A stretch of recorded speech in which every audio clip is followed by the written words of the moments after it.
The row surrounding our emergency departments isn't going away. Patients don't know whether to expect crisis conditions or a service that's largely coping, in most hospitals at least. But on the front line, the pressure's so relentless, one senior consultant has chosen to speak out. We have patients pretty much anywhere that you can have a patient in our emergency department. We've disguised his voice because he fears for his job, but his words speak for themselves.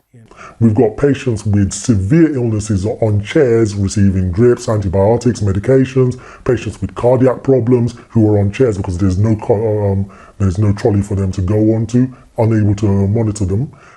It's a disturbing picture, backed up by data just released by NHS England. It shows the number of patients over 70 left waiting on trolleys for over 12 hours more than doubled from 34,000 3 years ago to 88,000.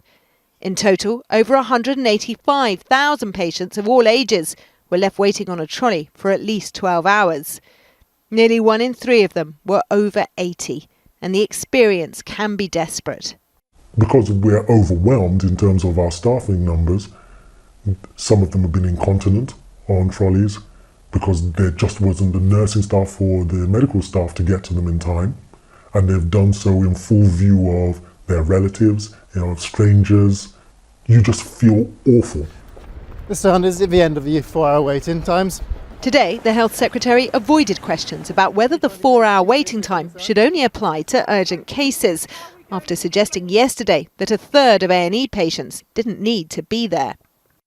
I think it's actually farcical coming out with that. Our problem is not the patients who are coming in through to the urgent care centre or with the less urgent conditions. It's completely to do with the lack of capacity for patients that we currently have. For those stuck, it's degrading at best. In the worst instances, it's downright dangerous.